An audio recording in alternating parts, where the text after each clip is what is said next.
bienvenidos. Buenas. ¿Cómo están? Caras lindas conocidas y otras que van a conocer hoy.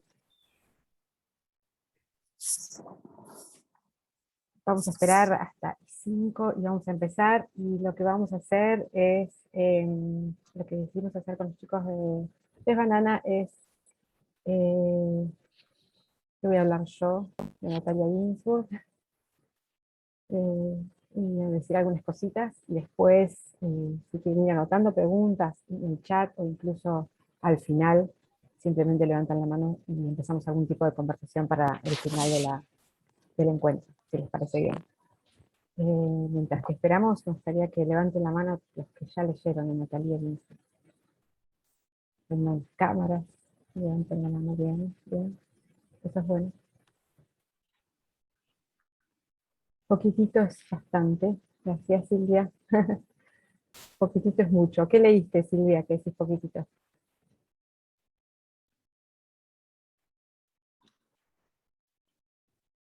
Ay, estoy mal, no me acuerdo el título del libro, el que habla de el léxico familiar. Léxico familiar, la historia de su familia. Yo estoy terminando me faltan 4 páginas. Léxico familiar también. No, La ciudad y la casa, los demás los La ciudad y la leí casa. casi todos. Ahí está. Una de las cosas interesantes con Natalia es que, por más que haya muchas diferencias en su obra, digamos, obviamente hay textos más autobiográficos, hay textos más ficcionalizados, está toda la parte que es el ensayo y la crónica, como bien les debe haber llegado por Pez Banana, esta edición preciosísima de Acantilado Domingo, que reúne ensayos y crónicas y relatos también. Es que hay algo especial en Natalia que se repite constantemente y que está bueno que haya mucha gente acá en el encuentro que la haya leído, y es porque hay un hilo conductor, ¿no? Mándame un reto porque no llego todavía. Perdón. Estoy escuchando una... Yo leí ¿Crees? No. Quiero comer algo. No. A ver, si puedo. Ahí está.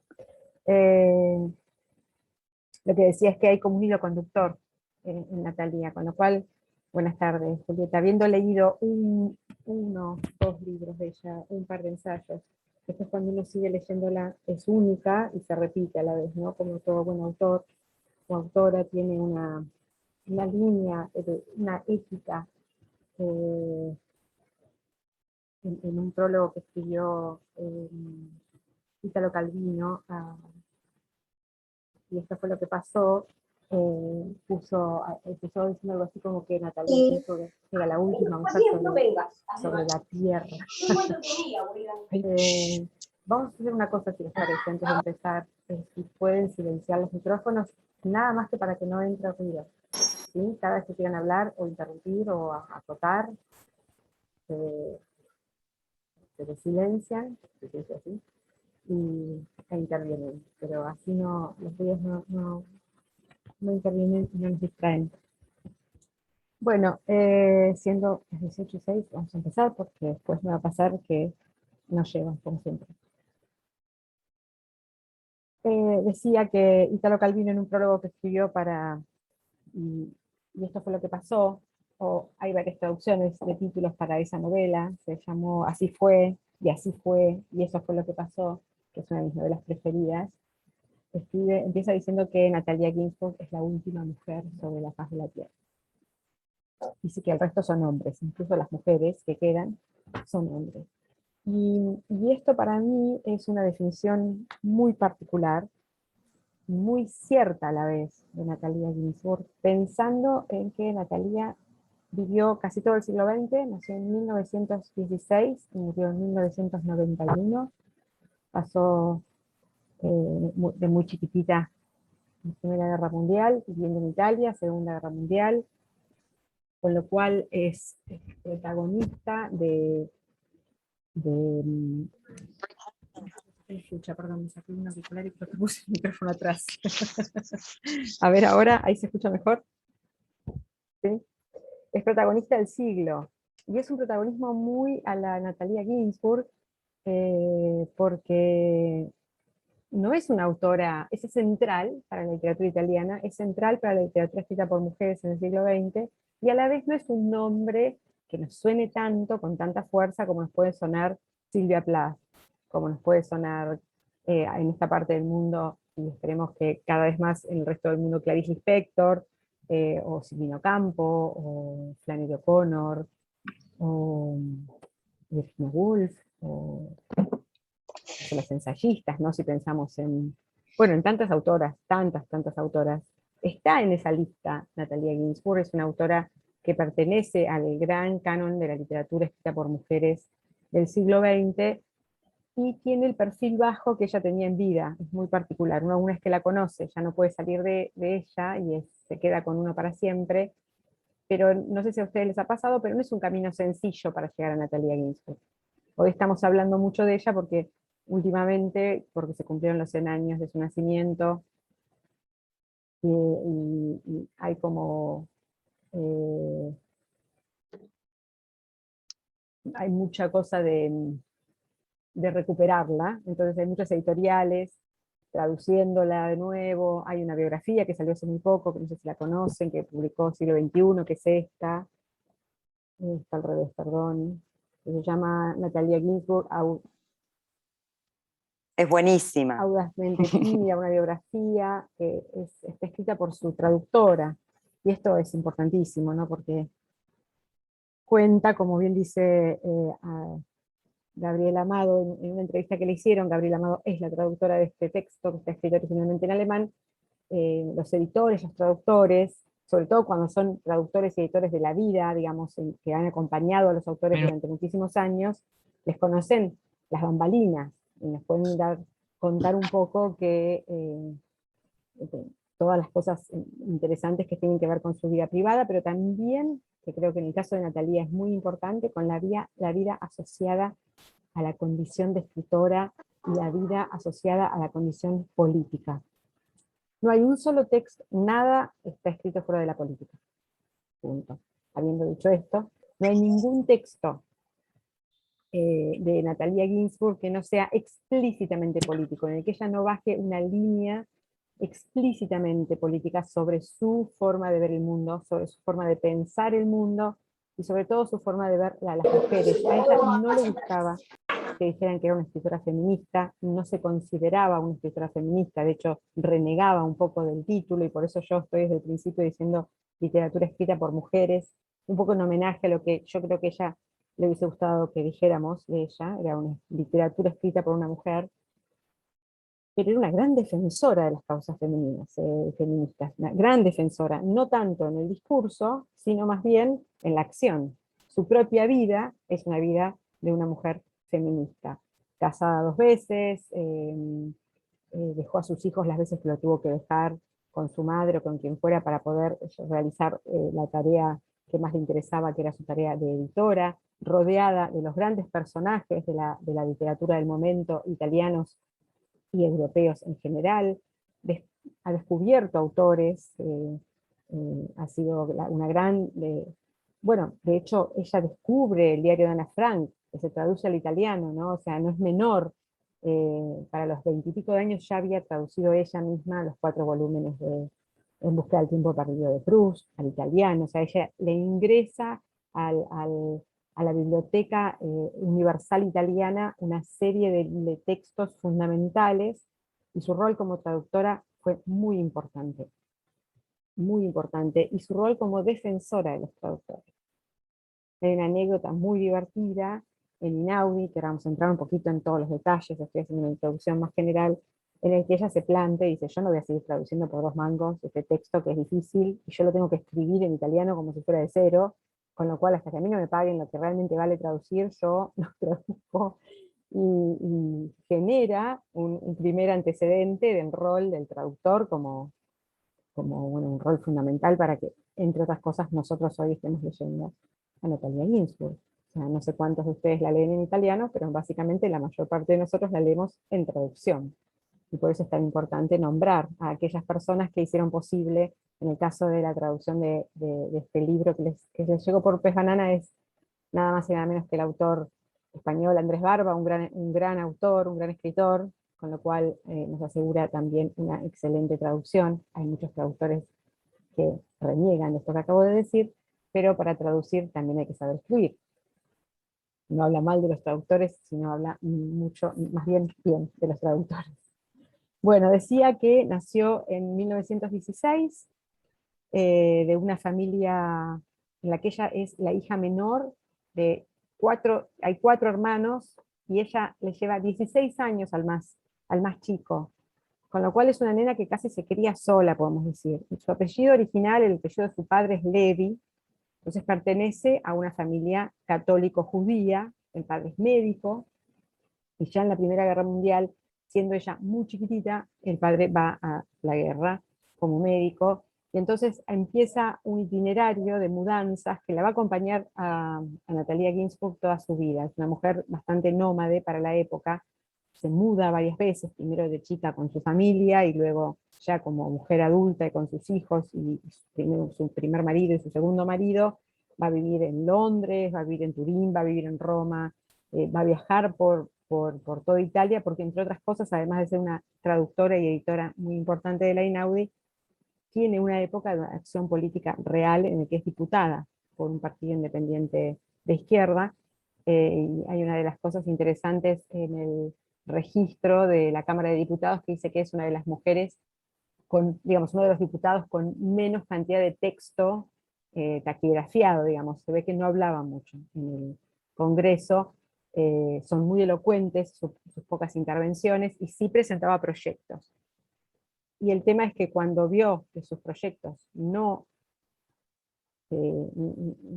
tenían lugar en ese mundo político en el que se estaba moviendo, decidió irse, decidió abandonarlo. Era una mujer muy radical en su forma de ver el mundo, en su forma de vivir el mundo. A mí me gusta mucho decir que ella vivió de manera radical. Y cuando uno más se mete en su vida y ve por dónde anduvo, qué contactos tuvo, a qué grupos perteneció en esa época, ¿no? Pensando que estamos en la primera parte todavía del siglo XX, bueno, 50 y pico, ¿no? Su primer libro, los primeros libros importantes los publica entre el 49 y en adelante, el 52, publica creo que Todos nuestros ayeres, o Nuestros ayeres, que se traduce también de las dos maneras. Es el libro, digamos, que la pone sobre la mesa, ¿no? Que hace que todo el mundo empiece a leer y a mirarla como escritora. Es un libro, para mí, no sé si no es uno de los libros más interesantes que escribió, porque hay una mezcla muy clara en algo que ella sabe hacer muy bien, que es la biografía mezclada, lo que hoy llamaríamos autoficción. Hoy se está muy de moda la palabra, hoy hace bastante, pero está muy de moda la palabra autoficción, que está asociada prácticamente a convertir un hecho biográfico en un hecho ficcionalizado, pero el basamento siempre es la propia biografía. Es esperable que así sea, porque su vida fue eh, una gran novela, ¿no? Bueno, yo les había dicho que el padre pertenecía a una familia judía y antifascista, por supuesto, y su primer marido, León Ginzburg, es quien le da el apellido, y ella va a quedar con ese apellido el resto de su vida. Se va a llamar Ginzburg, que también es antifascista y judío. Es alguien que la despierta al mundo de la política, porque hasta que ella lo conoce a Leone, tiene una actitud frente a la política que es más observadora, pero ¿qué pasa? El enganche con Leone es principalmente intelectual. A ella le enamora los discursos de Leone, y entonces, claro, la participación activa de Leone, que finalmente pobre lo va a llevar a la muerte, va a ser preso y torturado y muerto. Hay toda una escena hermosa que ella cuenta, hermosa y triste, en la que le hacen reconocer, quieren que reconozca el cuerpo de su marido y ella se niega. eh, le levanta esa chispita de acción, digamos, frente a las grandes atrocidades que se estaban cometiendo en Europa en ese momento, y particularmente en Italia. Bueno, cuando Leone muere, que muere en Roma, ella no estaba con él, ella estaba en el pueblo donde vivía con su madre, y tenía ya sus hijos chiquititos. Ella, bueno, se refugia en la Einaudi, que es la editorial, yo diría, no sé si la más importante, tal vez haya sido en su momento, pero sí es tal vez la editorial más emblemática italiana, fundada en 1933 por Giulio Einaudi, muy joven. Einaudi tenía 20, 21 años cuando funda esta grandísima editorial, que es una editorial que tomó un partido, digamos, que empezó a publicar autores que no se podían publicar, empezó a publicar ensayos de proclama antifascista, o sea que siempre estuvo en un lugar políticamente bajo la lupa de los grandes, digamos, gobiernos totalitarios de la época. De hecho, el propio Einaudi, Giulio, fue capturado y fue enviado al exilio, con lo cual publicaron a Gramsci, por ejemplo, publicaban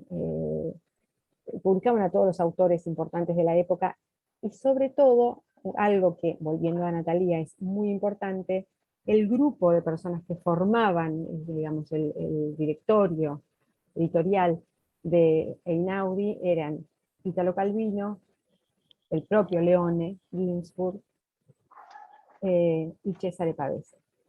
Y acá hay un punto en el que me quiero detener. De la editorial después la compró Gallimán, y hoy le pertenece a Mondadori. Todas las editoriales que no le pertenecen a Mondadori le pertenecen a Planeta.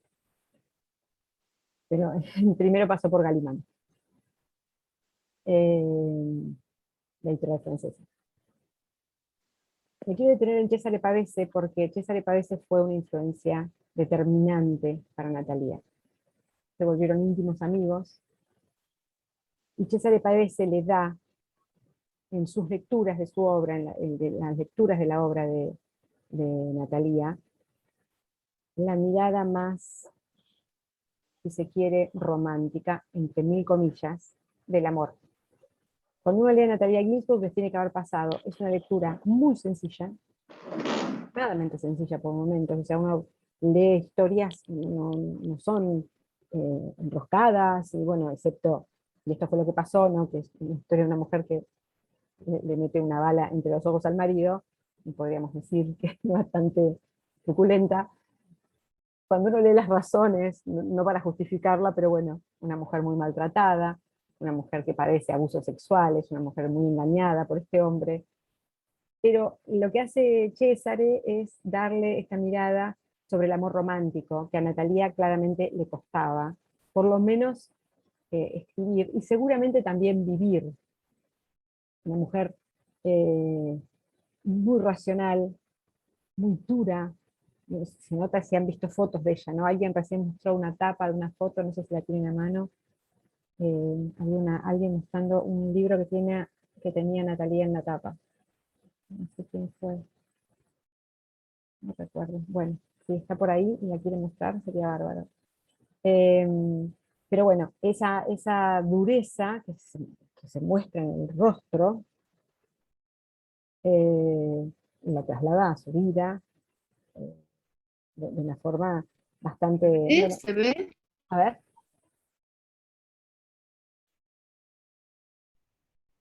¿Quién era?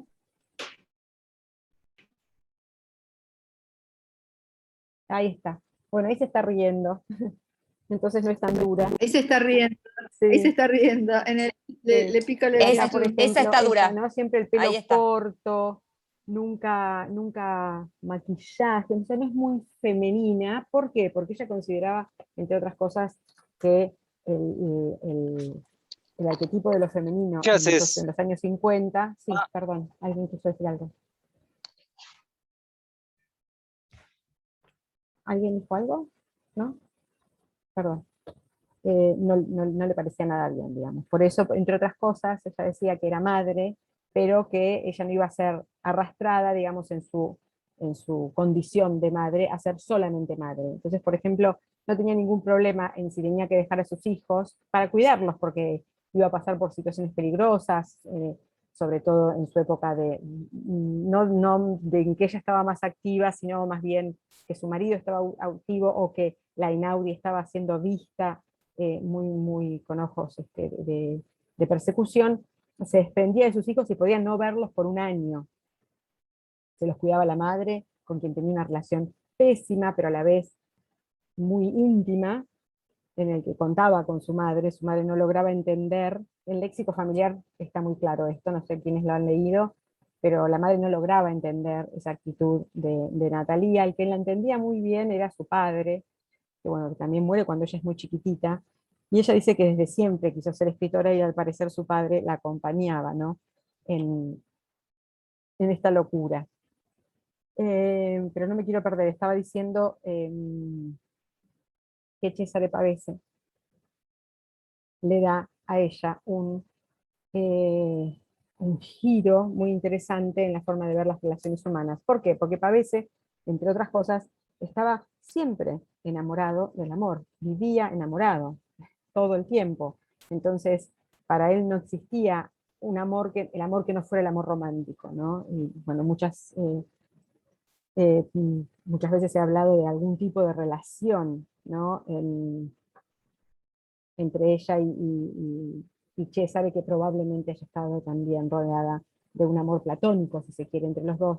La muerte de Cesare Pavese para ella es trágica, porque se encuentra que Leone fue asesinado, Cesare se suicida, entonces muchos de los seres que ella ama, que están alrededor de ella, mueren en situaciones muy trágicas, y eso también la hace volverse una mujer, ¿cómo explicarlo? Muy dura, y esa dureza la trata en su escritura. Pero quería leerles un pedacito de un texto que a mí me gusta mucho, de Natalia, que no sé si lo conocen, que se llama Mi oficio, en el que se sientan las bases de lo que describe la forma que ella tiene para escribir. Obviamente no voy a leerlo todo porque es larguísimo, pero marqué algunas partes que me gustaría leerles porque creo que van muy asociados, sobre todo a los que ya la han leído, van a ver que representa mucho de lo que hemos leído, o cuando entren a Natalia van a ver que mucho de lo que está escrito aquí, que es este ensayo sobre cómo escribe ella, está claro en la forma en la que escribe. Dice: mi oficio es escribir, y yo lo conozco bien y desde hace mucho tiempo. Confío en que no se me entenderá mal, no sé nada sobre el valor de lo que puedo escribir. Sé que escribir es mi oficio. Cuando me pongo a escribir me siento extraordinariamente a gusto y me muevo en un elemento que me parece conocer extraordinariamente bien. Utilizo instrumentos que me son conocidos y familiares y los siento bien firmes en mis manos. ¿En qué sentido? Es editora, es traductora, es correctora, es gran lectora, entonces realmente ella se mueve en ese agua, no es alguien que viene de otro mundo, viene del mundo de los libros, trabaja en la editorial más hermosa y trascendental que tuvo Italia en el siglo XX, como fue la Einaudi, ¿no? Dice: si hago cualquier cosa, si estudio una lengua extranjera, si intento aprender historia o geografía o taquigrafía, o si pruebo a hablar en público, o a hacer un punto, o a viajar, sufro y me pregunto continuamente cómo hacen los otros estas mismas cosas. Me parece que siempre que debe haber una forma buena de hacer estas mismas cosas que los demás conocen y es desconocida para mí, y me parece que soy sorda y ciega y siento como una náusea en el fondo de mí. Cuando escribo, por el contrario, no pienso nunca que quizá hay una forma mejor de la que se sirven los otros escritores. Entendámonos, yo solo puedo escribir historias. Si intento escribir un ensayo de crítica o un artículo para un periódico, de encargo me va bastante mal. Lo que entonces escribo lo tengo que buscar fatigosamente, como fuera de mí. Puedo hacerlo un poco mejor que estudiar una lengua extranjera o hablar en público, pero solo un poco mejor. Y tengo siempre la sensación de estafar al prójimo con palabras que tomo prestadas o que robo aquí y allá. Y sufro y me siento exiliada. Por el contrario, cuando escribo historias, soy como alguien que está en su tierra, por caminos que conoce desde la infancia y entre los muros y los árboles que son suyos. Mi oficio es escribir historias, cosas inventadas o cosas que recuerdo de mi vida, pero en cualquier caso, historias, cosas en las que no entra la cultura, sino solo la memoria y la fantasía. Y aquí me quiero detener, por varias cosas. Primero, el fuera de mí. Sentirse fuera de ella era una característica de Natalia Ginzburg en su vida. Odiaba las reuniones sociales, odiaba hablar en público, le molestaba mucho en los lugares donde había mucha gente, prefería siempre el silencio de su casa, el interior de su casa, prefería siempre estar en silencio, guardada, y entonces eso se traslada también a su escritura, por eso le cuesta tanto escribir sobre cosas que están fuera de ella. Y fuera de ella, para ella, en los años 50 en Italia, más allá de que sea una importantísima editora y traductora, no deja de ser el léxico familiar, no deja de ser la vida puertas adentro, porque ella es madre, es amiga, es pintora, y es parte de ese mundo pequeñito de la Einaudi, en el que se discutían todos los temas, en el que tenía una participación, era la única mujer activa, en el que se consideraba la editorial un espacio cooperativo, ¿no? Pensemos que estamos hablando de gente con convicciones de izquierda muy firmes, con lo cual la idea de lo cooperativo y la linealidad en las decisiones y en la votación de las decisiones es muy importante, y esto a ella le da voto en mucho de lo que va a publicar la Einaudi. Entonces, por eso, cuando yo decía más temprano, cuando uno lee a Natalia Ginzburg, un libro de Natalia Ginzburg, en realidad lee todos los libros, no tanto porque se repita, sino porque hay un patrón que está asociado a la vida puertas adentro. La intimidad, la familia, los hijos, las parejas, los amantes, la violencia intrafamiliar, por supuesto, no está exenta de eso. Y todo lo que está asociado a la memoria. Pero ella dice en el libro, en este ensayo de Mi oficio, cosas en las que no entra la cultura, sino solo la memoria y la fantasía. Y acá por cultura, ella entiende, y es clarísimo en su obra, que su literatura tiene que estar despojada de cualquier esnovismo asociado a, miren cuánto yo he leído, estamos hablando de la mujer que tradujo al italiano, ¿no? Todos los tomos de En búsqueda del tiempo perdido de Proust, sin embargo no hay ningún dejo de esa erudición en su escritura. No se citan autores, no hay en ella una necesidad de mostrar lo que sabe, lo que ha leído, las influencias. Y en ese sentido, me parece que el texto en el que habla Italo Calvino, cuando dice que es la última mujer sobre la faz de la tierra, está asociada a eso, porque cuando él dice incluso las mujeres que quedan en la tierra son hombres, él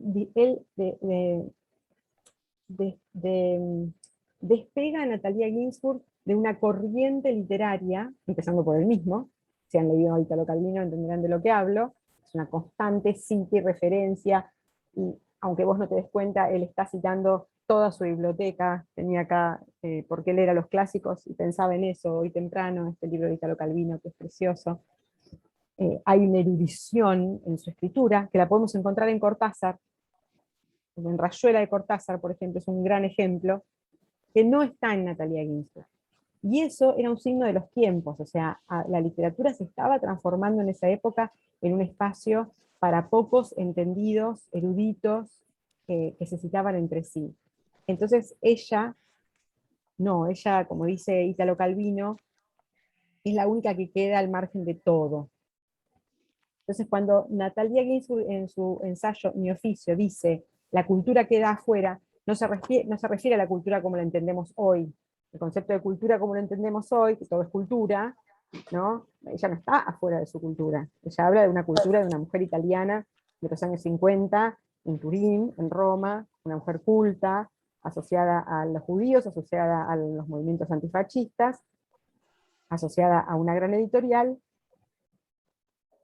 pero no escribe fuera de su cultura. Y hay un ensayo precioso, no sé cuántos de ustedes recibieron el libro de Pez Banana, de Acantilado, lo tienen allí. lo han leído, lo han recibido. Hay un texto que para mí es un ejemplo clarísimo de a qué se refiere ella cuando dice que está fuera de la cultura, no es la cultura como la entendemos nosotros, y es una crónica muy breve, es de una página, por eso la elijo, para no perder mucho tiempo, que se llama Mujeres del Sur, que en lo particular a mí me toca mucho, porque yo soy una mujer del sur de Italia, mis padres son ambos nacidos en Calabria, y yo me considero mitad argentina, mitad calabresa, y está en la página 87, para que entiendan por qué me quiero detener en esta palabra cultura de este ensayo que se llama Mi Oficio, que se encuentra mucho en internet, es un ensayo que está disponible por todos lados. Está mal que diga esto, pero es la verdad. Y es un ensayo precioso. A ver si lo perdí. Dije la página 87, puede ser. Yo tengo el texto electrónico, así que si quieren se los comparto, ¿les parece? Se los leo, pero se los comparto, ¿les gustaría?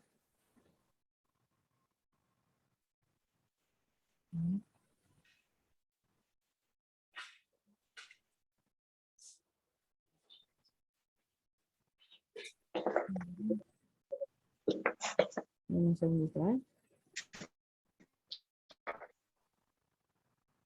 Mira, Flavia, yo lo reseñé en mi página, yo tengo una página de Lectocueva, los invito a seguirme, y puse como referencia este justo que vas a decir vos, porque lo subrayé entero. Mirá, qué bien. Contanos un A poco, a ver, Mujeres mientras del yo trato de Sur. compartir. Contanos un poco de Bueno, tu lugar de reseñas. nada, ¿Querés yo, compartirlo? ay, no sé cómo A ver, se hace para acá en el compartir. chat. Se llama ¿Cómo se Lectocueva. llama? Y reseño libros y arroba Lectocueva. Ahí está, como Y estás ahí reseño figurando libros. vos. Exacto, y justamente cité Mujeres del Sur, que me pareció genial. A ver, ¿por qué lo citaste? Contame. A ver si es por lo mismo que yo. Y porque también soy, bueno, de abuelos italianos, y habla de la miseria de las campesinas y de cómo quedan las mujeres luego de sus embarazos y la lactancia, y me impactó muchísimo, y bueno, lo cité por eso, Perfecto. de las mujeres italianas. Ajá. ¿Lo están viendo todos? Mujeres del Sur se llama. ¿Lo compartí? ¿Lo Sí, ven? perfecto. Mujeres del Sur. Dice, estuve hace poco en el sur y hoy, 8 de marzo, no consigo sacarme de la cabeza a las mujeres que vi allí. Se me podrá decir que hoy es un día de fiesta y que hay que pensar en cosas alegres y en cosas tristes, y no en cosas tristes. Que hay que evocar motivos para el orgullo y no, por el contrario, motivos para el desánimo. Pero yo no consigo alejar del pensamiento a las mujeres de Matera y sus hijos enfermos de malaria, a las mujeres de Tricarico y sus harapos, sus miserables destinos. Con frecuencia las mujeres de Lucania no llevan al colegio a sus hijos porque les avergüenza mostrarlos descalzos y harapientos. Las mujeres de Lucania van a trabajar de noche a los campos y quedan a 8-10 kilómetros de distancia.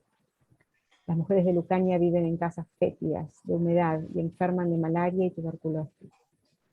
La infancia es breve para las campesinas, la miseria es una triste compañera que no admite juegos ni despreocupados pasatiempos. También su juventud es breve, y una vida de privaciones y de trabajo extenuante hace florecer en los rostros de esas mujeres una belleza fugaz y enfermiza. La maternidad y la lactancia devoran sus cuerpos débiles. Las prolongadas lactancias arrastran la dentadura de las madres, obligadas a no privar al niño hasta donde sea posible de un alimento natural y gratuito. Por las calles tristes de Lucania, en los campos desolados y yermos, caminan esas mujeres, envueltas en sus chales negros, dibujando una sonrisa dócil y resignada con sus bocas sin dientes. En el Congreso del Sur, que se celebró en Nápoles, muchas de esas mujeres que acudieron desde sus pueblos, recorriendo kilómetros y kilómetros a pie para llegar a la estación, vinieron con sus chales negros, con los niños agarrados a las faldas, con el atillo del pan bajo los chales. Vinieron a escuchar lo que se decía de ellas, para ver si alguien proponía una solución a sus problemas. Escuchaban contentas, tenían la sensación de que alguien iba a mejorar su destino. Queridas mujeres italianas, es en ellas en quienes debemos pensar. Nosotras, que comemos, mejor o peor, todos los días, y tenemos hijos que crecen sanos, y van al colegio y tienen zapatos. Nosotras, que vivimos en casas dignas. Es a ellas a quienes debemos decir que no seremos jamás un pueblo libre, mientras a pocos kilómetros y en nuestro propio país, personas semejantes a nosotras se ven obligadas a sufrir una condición tan trágica. Si esto no es un texto feminista, yo no sé qué es un texto Es feminista. maravilloso, es maravilloso. Para empezar, ¿no? Me conmueve leerlo porque aparte de la historia personal, me conmueve la brevedad de este texto y la contundencia de este texto, ¿no? Hoy es 8 de marzo, deberíamos estar festejando, pero ¿sabes qué? No, no vamos a festejar nada, porque no tenemos que festejar, no hay nada que festejar. Entonces cuando ella, quiero mostrarles algo mientras tanto. ¿Cómo es tu nombre, Lectocueva? Mi nombre es Bruna. Bruna. ¿Querés Soy una leernos? lectora voraz. Vivís en una cueva leyendo. Exactamente. Bruna, mientras yo busco una foto que les quiero compartir, contanos un poco Sí. cómo fue tu reseña. Bueno, los invito a que la lean, pero ya te voy a...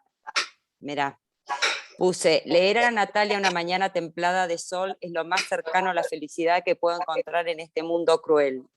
Este librito de relatos, crónicas y recuerdos del dolor, la pobreza y las desgracias de la Italia en tiempos de guerra quedará para siempre en mi corazón.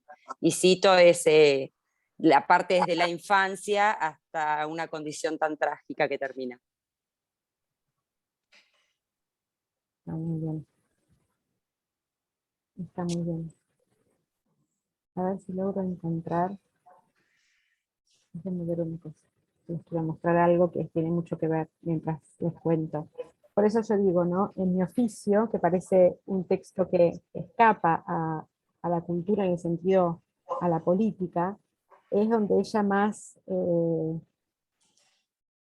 muestra su posición política frente a las mujeres. Y eso va a estar dado en toda su obra, porque siempre las mujeres son las protagonistas de su novela, y son mujeres a las que la vida realmente no les es para nada fácil, si no está asociado a que, o sea, hay asociaciones, ¿cómo explicarlo? A la insatisfacción, están asociadas a la falta de oportunidades, están asociadas a la desesperación, están asociadas a todo lo que tiene que ver con con no poder ser libres, ¿no? Hay falta de libertad en casi todas las mujeres de Natalia Ginsburg. Entonces, me parecía interesante traer ese ensayo cortito, sobre todo porque tengo como una foto para compartirles, que me parece que habla mucho de eso. Esto es algo que yo compartí en mi Instagram hace unos días, ¿no? No sé si ven esta foto, son las mujeres del sur. Estas son todas calabresas. Si ven, está lo que acaba de escribir Natalia, que acaba de escribir, lo que les acabo de leer, lo que acabamos de leer de Natalia Ginsburg. Estas mujeres sonrientes, sin dientes, con sus hijos a cuestas, olvidadas por el sistema, y es esas mujeres a las que le dedica este texto maravilloso, un 8 de marzo, Natalia Ginsburg diciendo, es a todas estas mujeres a las que les tenemos que decir que no va a haber libertad, y no va a haber igualdad, no va a haber nada, no va a haber progreso, hasta que ellas estén en iguales condiciones. Esta que está acá es mi abuela, una moringa. Esta que está acá es mi mamá. La chiquitita que está acá con el pelo corto, todo. Y este que está acá es mi tío Flavio, que es mi padrino. Todos nos llaman Flavio.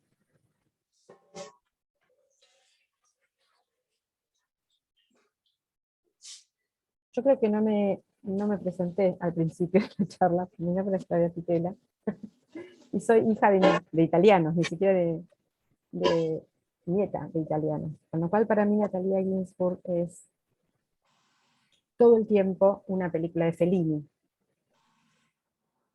Yo tengo una teoría que es que para Fellini era muy fácil hacer cine, que prendía una cámara y se iba y volvía, qué sé yo. 48 horas después editaba y tenía una película.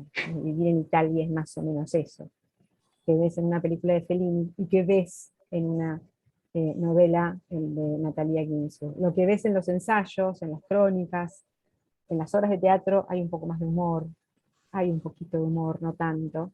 Es una mujer que estaba absolutamente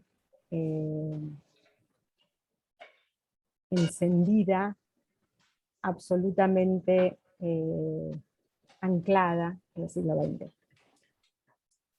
Tenía la conciencia de privilegio, lo tenía porque era privilegiada, lo fue en muchos aspectos, fue educada, fue independiente, tuvo una familia que la ayudó, tuvo maridos que la quisieron, dicen que con su segundo marido se llevaban re mal, a los gritos todo el tiempo, pero que no se podían separar.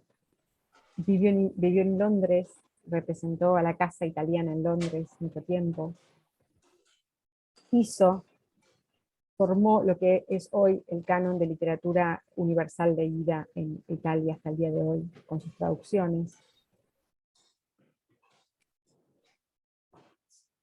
Y nunca pensó que era una feminista. Me gustaría leerles un texto.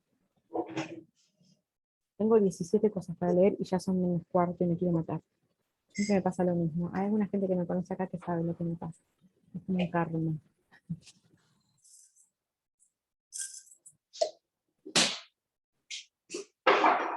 Me gustaría, antes de abrir los micrófonos,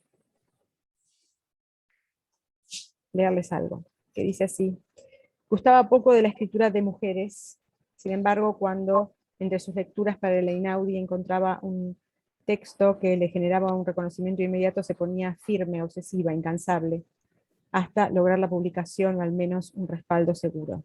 Pavese, su amigo, su colega y hermano de lectura, se fastidiaba un poco frente a las exigencias de Natalia, conjugadas con su mirada crítica y despojada de adjetivos. Pero esa tenacidad puso en el mapa de la alta literatura a Elisa Morante.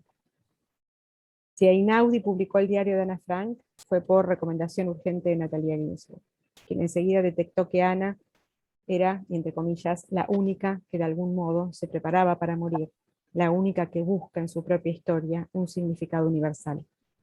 Así escribió y vivió también esa mujer, buscando en cada gesto, en cada evento familiar, en cada desafío que enfrentaba, darle a su propia historia un significado universal, con un terco apego a la vida a pesar de todo. Hay un poema de Ungaretti que dice: nunca he estado tan aferrado a la vida. Y a mí lo que me sucede, no sé si les pasa a ustedes, con Natalia, es que la lectura austera, el texto despojado, no deja de ser apasionado y apasionante. Y se encuentra esta universalidad. Yo creo que cuando ella dice por fuera de la cultura, en su ensayo, lo que trata de decir es: de lo que yo hablo es de la condición humana, de los hombres y las mujeres y la maternidad y la guerra y la huida y la persecución y las diferencias de clase, que son algo que exceden a la Italia en la que yo escribo desde el lugar de privilegio que ella sabía que tenía. Nunca logró despegarse de esa culpa que sentía por el privilegio de pertenecer a la clase social a la que pertenecía, una clase social que le permitió en los años 60 ser diputada, ¿no? O sea, realmente una privilegiada en varios aspectos, pero en ese sentido se parece mucho a Virginia Woolf en Un cuarto propio, ¿no? Cuando Virginia Woolf en Un cuarto propio plantea como hipótesis: toda mujer para escribir necesita un cuarto propio y un sueldo y dinero. O sea, no se trata solamente de la idea romántica de tener un cuarto donde escribir, sino de tener el dinero para sostenerse ella misma y no depender de nadie, bueno, esa hipótesis de laburo la tenía Natalia Ginzburg. Ella estaba totalmente de acuerdo en que las mujeres, para ocupar los espacios que todavía no ocupaban, necesitaban, como estas mujeres italianas del sur, una igualdad de condiciones frente al hombre. Y ella vivió su vida presentándose ante los hombres que la acompañaron en igualdad de condiciones. Un poco ese pelo corto y esa mirada y ese gesto bastante poco femenino, para el canon de lo que es Sofía Loren, no sé, apuntaba a eso, a que se la viera como una persona, como un ser humano, como alguien que estaba en igualdad de condición con cualquiera con el que tuviera que discutir una idea. Entonces todo ella, toda su personalidad, todo su personaje, toda su forma de plantarse en la vida, tenía esa actitud. Y en algunos ensayos, incluso en mi oficio un poco lo menciona, ella quería escribir como un hombre. ¿Qué quiero decir con esto? Ella quería que cuando se leyeran sus textos no se supiera si lo había escrito un hombre o una mujer. Esto es algo muy difícil, pero ella lo logra. Hay largas extensiones de sus textos que uno no es que duda si los escribió ella, pero que puede apreciar que es una escritura árida, la aridez que podía llegar a tener Dino Buzzati en el desierto de los Tártaros, para poner un ejemplo, ¿no? O de la aridez que podía tener Cesare Pavese en algunos de sus poemas, por más que fueran sentimentales, vendrá la muerte y tendrá tus ojos, ¿no? O sea que es una frase que no es de Calamaro, sino que es de Pavese. Y cada vez que puedo lo digo porque Calamaro no lo dice nunca en ningún lado, pero vendrá la muerte y tendrá tus ojos es una frase de Cesare Pavese, de un poema hermoso de Cesare Pavese.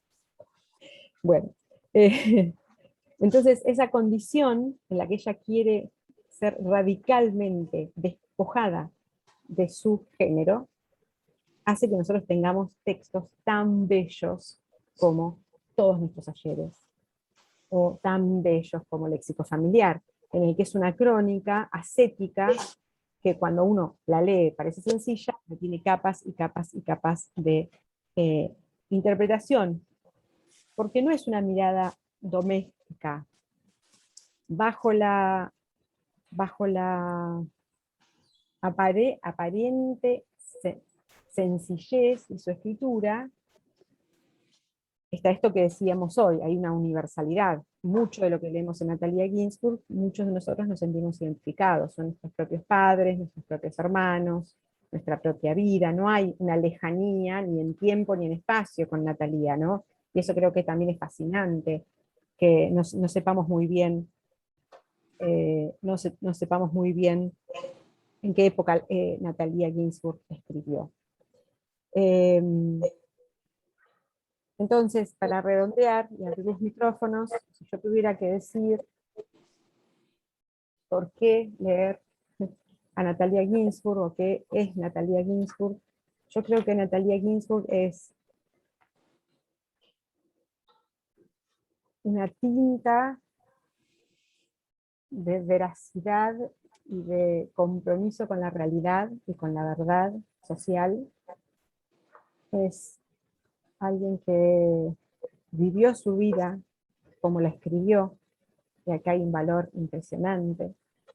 La Natalia no escribía, ahí se diferencia mucho, por ejemplo, de Virginia Woolf. Virginia Woolf tiene una actividad cultural y social muy importante, pero nunca sale de su círculo, ¿no? De su círculo íntimo. Bueno, tiene otra condición también, no las estoy comparando sencillamente, digo,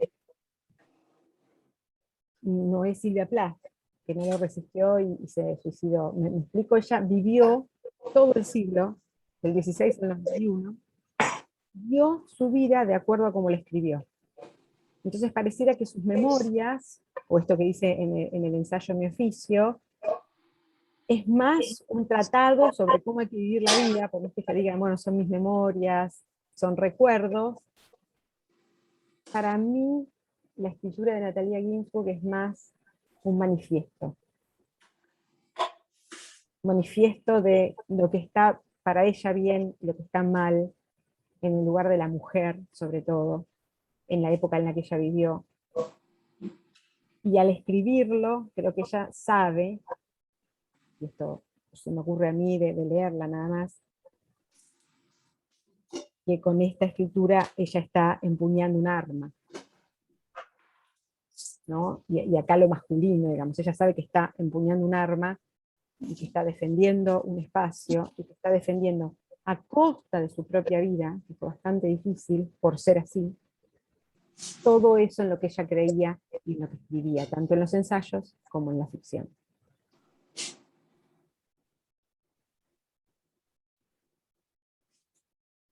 Y por ahí vamos. Me gustaría escucharlos un poco. Yo me quedé con 17 cosas por decir, pero puedo decirles después. Un invierno en los Abruzos también hablan de las mujeres desventadas a los 30 años por la mitad, totalmente. Sí. Sí, Karina. Sí. Invierno en los Abruzos, sí. Bueno, porque ella vieron que en sus textos son también muy interesantes como postales de época, ¿no? Los detalles de los fríos de las casas, la humedad, la vestimenta, la comida, la falta de comida, el qué dirán, ¿no? Cuando ella la refugian en un pueblo, por ejemplo, en una época, pero después en un momento se tiene que ir, porque hay quienes no quieren que ella esté ahí, porque habla mal del pueblo, los detractores, digamos, de la vida que ella llevaba, que había muchos en esa época. Entonces, hay mucho de crónica también, ¿no? Hay mucho de postal de época. Sí, eso es cierto, también. Hola, Flavia, Luciana. Luciana. ¿Cómo estás? Bueno, yo estoy medio fanática últimamente. ¿Cómo? Hola, Lu. Hola, estoy medio fanática de Natalia. ¿Viste que te volvés fanática? Sí. No, o sea, vicio. Y ahora hace poquito leí Las Pequeñas Virtudes, que bueno, me emocionó, me encantó. O sea, porque es eso que vos decís, es muy simple, es muy ascética, pero a la vez tiene una capacidad de conmover que no sé cómo hace realmente, porque es increíble desde esa sencillez cómo logra transmitir lo que transmite. Y el último ensayo de ese libro, el anteúltimo, que es Las relaciones humanas, me pareció tan maravilloso como radiografía del ser, cómo se va empezando a relacionar desde que nace hasta que se hace adulto. O sea, porque o sea, a vos te dicen, bueno, escribí esto, con esta consigna, decís, qué pavada. Y ella parece que lo hace re fácil, pero no es re fácil. Y lo mismo me pasó con léxico familiar. Bueno, empezás a contar tu biografía a partir de las palabras que usaban en tu casa. Me pareció de una genialidad tan grande. Y a la vez porque parece que está hecho tan fácil, y estoy segura que no, que cuesta mucho trabajo escribir de esa manera. Bueno, ese era mi pequeño aporte. Es que lo que estás diciendo es tal cual, para mí es tal cual. ¿Por qué? Porque es auténtica y es visceral, ¿no? A ver, va a parecer que la estoy comparando mucho con Virginia Woolf, pero estoy leyendo mucho Virginia Woolf en estos días y no puedo evitar compararla. Pero Virginia Woolf se refugia en otra cosa, se refugia en lo opuesto, es decir, a ver cómo puedo romper todo siendo mujer, rompiendo el lenguaje, rompiendo la estructura, rompiendo, digamos, que sea muy difícil, digamos, que ya esta literatura como está escrita no me representa, la rompo toda. Natalia tiene otra actitud, más realista, es decir, es Todo que lo vos decís. contrario, agarra como un formato sencillo y clásico, o sencillo diría, Sí. y la rompe toda, la rompe Sí. con lo que hace. Porque Sí. eso me pasa, digo, bueno, la voy a imitar, intento hacer esto. No, imposible. Uno se empieza a rebuscar. Sí. Sí. Sí. Hay una parte en este texto que les recomiendo mucho, que se llama Mi oficio, que dice: hay el peligro de ponerse de pronto a coquetear y a cantar. Yo tengo siempre unas ganas locas de ponerme a cantar, no como metáfora. Y debo mantenerme muy atenta para no hacerlo. Y hay en el peligro de estafar con palabras que no existen verdaderamente en nosotros, que hemos encontrado aquí y allá al azar, fuera de nosotros, y que reunimos con habilidad porque hemos llegado a ser bastante vivos. Hay el peligro de ser demasiado vivos y estafar. Es un oficio bastante difícil, ya lo veis, pero es el más bonito que existe en el mundo. Los días y las cosas de nuestras vidas, los días y las cosas de la vida de los demás a que nosotros asistimos. Lecturas, imágenes, pensamientos y conversaciones. Se alimenta de todo esto y crece en nuestro interior. Es un oficio que se nutre también de cosas horribles. Come lo mejor y lo peor de nuestra vida. A su sangre afluyen los mismos, nuestros sentimientos buenos que los malos. Se nutre de nosotros y crece en nosotros. Pero vos fíjate esto que vos decís, Luciana, ella lo dice textual en su ensayo, ¿no? Hay que tener cuidado de que me ponerse a bailar. A mí me encantaría ponerme a bailar. Y ella tiene con qué ponerse a bailar. Ella tiene todo para ponerse a bailar. Tiene el conocimiento, la cultura, la lectura, la variedad de idiomas, todo, el tiempo, el espacio, el canon, tiene todo eso, elige, ¿no? Elige zafar del peligro de estafar con palabras que no existen verdaderamente en nosotros. Es lo que decías, me parece, antes, de que no, ella no hace alarde, ¿no? de su cultura, y creo que lo mismo hace con el lenguaje. Se contiene, lo simplifica todo lo posible, o con en la construcción de la narración también, y del formato y del dispositivo que elige para contar también, como que a lo más sencillo, y que eso para ella es un esfuerzo, es una contención, y ahí hay un gran valor. Sí. Yo creo en esa metáfora de que le encantaría cantar y bailar, está buenísimo. Digo, mismo de no adornarse físicamente, es como todo tiene que ver. Todo tiene que ver. Así es. Gracias. Hola Flavia, ¿cómo estás? Hola Brenda, querida mía. ¿Cómo estás? Bueno, me encantó escucharte, así que gracias. Quiero hacerte una pregunta muy breve. También tengo acá las pequeñas virtudes que me encanta este libro. Es imposible no citarlo todo. ¿Viste? Yo digo, Sí, ¿qué digo de las pequeñas virtudes? No me todo, siento y lo leo entero, entonces me todo. voy. Y lo subrayé todo, tengo todo ¿Viste? subrayado. Pero hay uno que a mí me impactó mucho cuando lo leí por primera vez, que es Él y yo, que es un relato de 1962, que todo el tiempo está esta cuestión de, bueno, él hace tal cosa, yo hago tal otra, en una posición como situándose en la inferioridad, ¿no? Con respecto a algo, a una pareja que tiene como idealizada, y la verdad es que no tenía demasiado dato biográfico de su matrimonio, y aprovechando esta oportunidad que vos nos contaste algunas cosas, ¿cuál es la historia de su matrimonio y qué tanto hay de lo que se transmite en este relato? Ella con Leonce tiene una relación de mucha admiración, como dije yo al principio, y, por ejemplo, cuando vos lees la historia de la Einaudi, no es que aparece ella, por ejemplo, en mucho. No, no aparece demasiado. Como si no hubiera existido. Y yo creo que ella esto lo tiene clarísimo. O sea, ella lo tiene clarísimo. Ella tiene claro que el mundo público es de los varones y que el mundo, digamos, privado es de las mujeres, y es lo que ella quiere romper todo el tiempo. Entonces me parece que hasta por ahí, él la adora a ella, su primer marido la adora, ella mantiene digamos, el apellido de él hasta que se muere, incluso cuando se casa de nuevo, no deja de llevar, de portar el nombre de su primer marido. Y después, ya con los chicos más o menos grandes, se casa con otro profesor universitario, que es muy diferente a Leone, muy diferente en su forma de llevar la vida. Es un profesor de literatura inglesa, y él la conquista más por el lado de la alegría. Después, es como decía yo hace un ratito, se pelean, se llevan mal,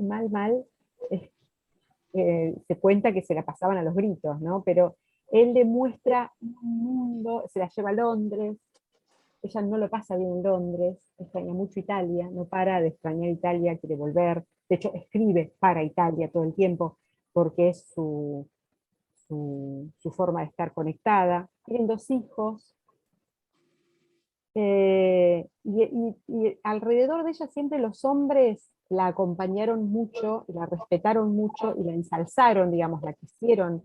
Italo Calvino dice que es la única mujer que camina sobre el planeta Tierra. No, Cesare Pavese tenía un amor de hermano por ella, y tanto Leone como después Gabriele también la dejan ser. Con lo cual yo creo que ese texto al que vos te referís, no sé en qué tanto se refiere a su relación personal con los hombres, sino a las relaciones personales. Incluso podría ser su madre y su padre, si me preguntás. Que ahí sí, hay más una relación de la madre, era ama de casa, llevaba a los chicos, la casa, y le molestaba muchísimo la vida pública de Natalia. Con lo cual, me parece que pasa por una crítica a la condición del matrimonio de la época que a sus propios matrimonios. Ella viajaba sola, o sea, digo cosas que parecen obvias, pero que para la época no lo eran, ¿no? A mí me pareció siempre ese texto más como una pintura de época, una crítica. Sí, del acostumbramiento, porque el final es hermoso cuando rememora esto de, bueno, en algún momento sintieron como ese amor que, no sé, me parece un texto muy hipnótico también, cómo está escrito. Lo lees y en esto de los pronombres que va usando, pero bueno, me tenía como, aprovechándote que estás acá contándonos. No, los hombres de su vida fueron hombres que la amaron incondicionalmente. ¿Qué tanto de El primer autobiografía? matrimonio, él murió muy... Bueno, hay una crónica de ella cuando cuenta que no quiso ver el cuerpo muerto, por ejemplo, de Leone, ¿no? Sufrió mucho la muerte de ese hombre, que le dio un lugar al lado de él, al lado de él. Y Gabriele también. Gabriele hacía lo que ella quería, básicamente. La amaba profundamente. Se divertían mucho, dicen.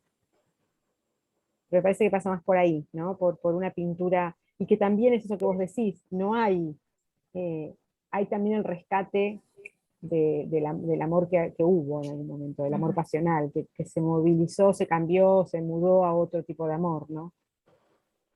Es más de acompañarse, de conocerse, de estar el uno al lado del otro. Y esta funcionalidad también, ¿no? Ella era una mujer muy pragmática.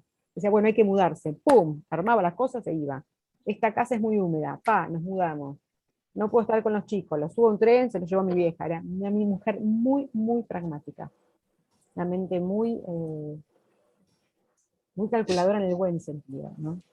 Los cuidaba mucho a sus hijos, bueno, su hijo es Carlos Ginzburg, ¿no? Pensemos en un gran filósofo fundamental, ¿no? Que tiene cosas escritas sobre su madre hermosísimas, muy divertidas. Sé que era una mujer con un humor genial. Buenas tardes, sí, mi nombre es Susana. Quisiera hacer un comentario muy interesante, todo lo que contaste. Yo también soy hija de italianos y fanática absoluta de Natalia. Cuando se mudan con Gabriele Baldini a Roma, viene a colación a lo que decías que se peleaban, tenían una casa con un balcón muy grande y Natalia hace levantar una pared y divide al balcón en 2 para que Gabriele estuviera de un lado y ella del otro. Hermoso. Hay un libro muy interesante, no sé si lo leíste, de Sandra Petrignani, que se llama La Corsara. Es un libro, Sandra Petrignani. Es un libro como de 500 páginas, ganó premio Strega hace 2 o 3 años.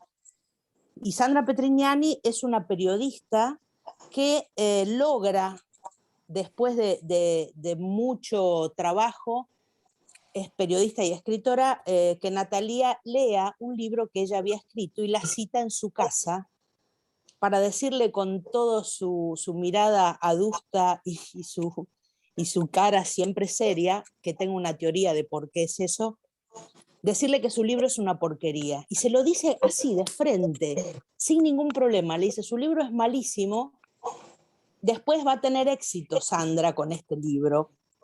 Y después, con los años, le va a hacer una entrevista y de ahí surge este libro que se llama La Corsara, donde Natalia cuenta en primera persona realmente la vida. Por eso ese libro es súper interesante porque nos trae detalles particulares de que escribe esta periodista de lo que ella misma le cuenta.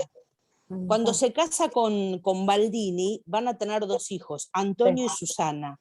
Sí. Antonio muere cuando van a Londres, tenía 2 años, nace con Bueno, deformidades. eso es lo que yo decía hoy, que por ahí no lo dije, está rodeada de muerte. Dije rodeada Claro, de muerte, no primero especifiqué, pero Leone, sí. que fue su gran amor, mucho Sí. más que Gabriele, seguramente. Sí. Y Susana, que va a vivir 8 o 9 años más que ella, y ella toda su vida está pensando que quiere que Susana se muera primero, porque tiene deformidades, no habla, es una discapacidad total, y era su gran problema, era esta niña, porque los 3 hijos que tiene con Leone, uno Carlo, historiador, escritor, exitoso, el otro abogado, economista, y la más chica, que es Andrea, y Alessandra, que es médica, no van a tener ningún problema. Ella necesitaba proteger a la más pequeña, a Susana.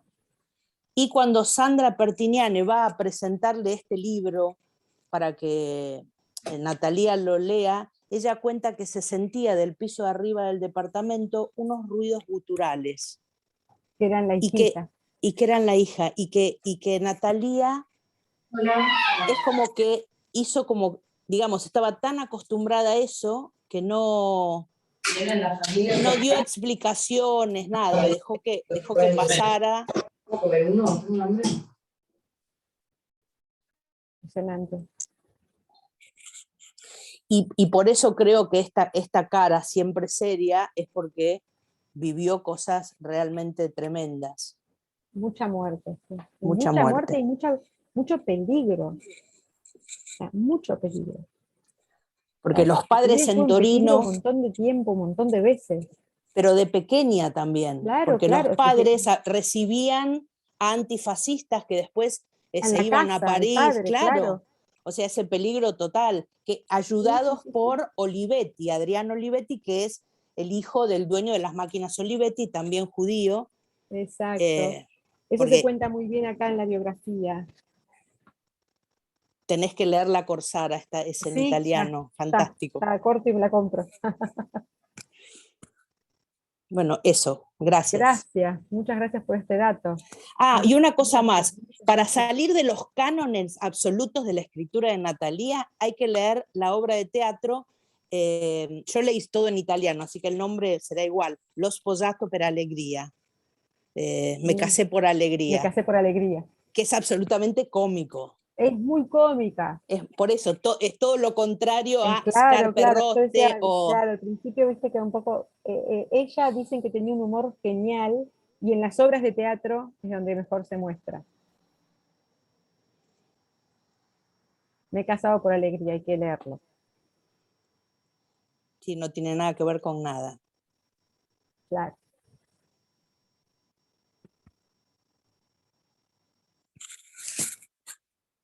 Bueno, no sé si alguien nos quiere decir algo. Gracias por los datos, vienen bárbaros.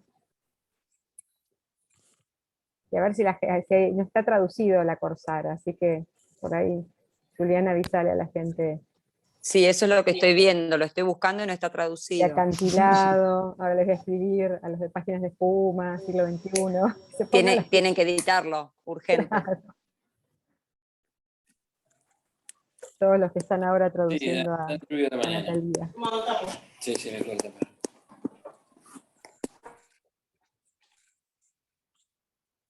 Bueno, en esta muy desordenada charla les quería dar un pantallazo de lo que era Natalia Ginzburg, por lo menos para mí, lo que fue descubrirla. La recomiendo mucho, a mí me gustan todos esos ayeres, creo que es mi libro preferido, pero entiendo que El Léxico Familiar y Las Pequeñas Virtudes como ensayo es una obra de arte. una mujer muy plantada en el siglo XX, con una garra increíble, con unas ideas absolutamente claras sobre el amor, la maternidad, la política,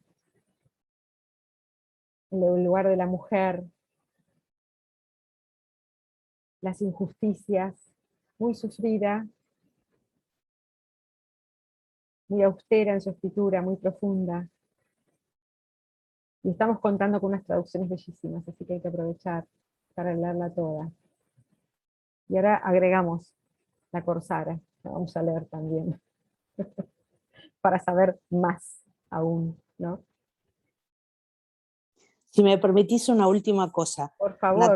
Natalia está enterrada en el cementerio del Verano, que no tiene nada que ver con verano, sino que es un lugar de Roma, en la tumba de la familia Baldini, como Natalia Ginsburg Baldini.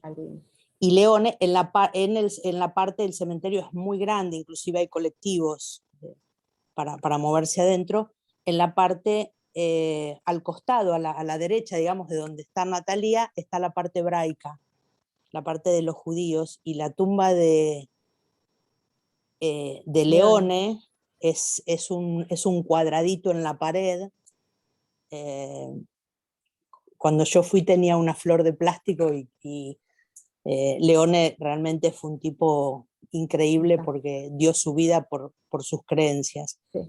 Y cuando lo están por matar, porque a él lo muelen a golpes la noche que fallece, y va a ser Adriano Olivetti el que le va a avisar a Natalia que está muerto, porque él se entera primero. Cuando lo llevan a este lugar de tortura, se cruza con Sandro Pertini. Sandro Pertini, personaje súper importante para la historia italiana, fue presidente. Y dicen que Pertini le dijo: non fidate vi mai dei tedeschi. Vos que hablas italiano seguramente lo sabrás. No confíen nunca en los alemanes. Y esto es tremendo porque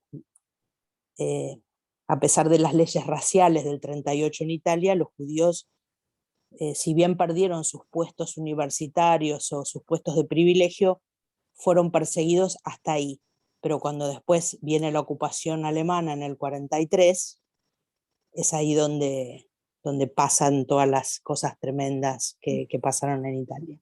Y Pertini, que también estaba preso, con esta frase non fidate vi mai dei tedeschi, marcó algo, me parece.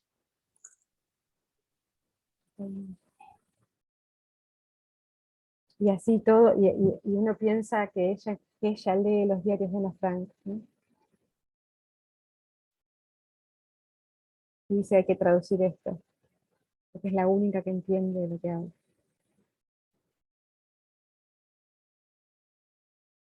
Sí. Muy duro. Épocas durísimas. Tristes.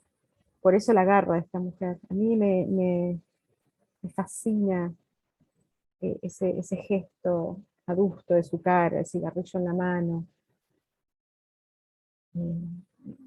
Como siempre está en una actitud desafiante, ¿no? Hasta acá llegaste. Hasta acá llegaste.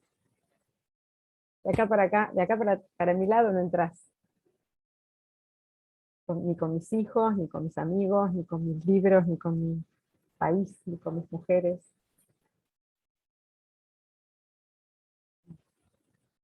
Heroica.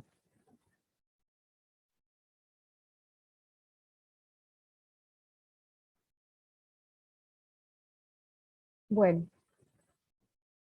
nos vamos despidiendo, me parece. ¿No, Juliana? Nos habían puesto un límite que ya nos pasamos. Bueno, muchas gracias. Disculpen la desorganización de mi texto. Un placer, Flavia. Hablado. Una genia, muchas gracias. Muy interesante. Gracias a vos, gracias por todos los aportes. Me hubiese escuchado escuchar a más gente, pero bueno, cada uno también. Gracias a ustedes. Muchas gracias por escuchar. Muchas gracias. Nos vemos, gracias. Un piacere. Gracias. Buenas Ci vediamo. noches, gracias. A vos.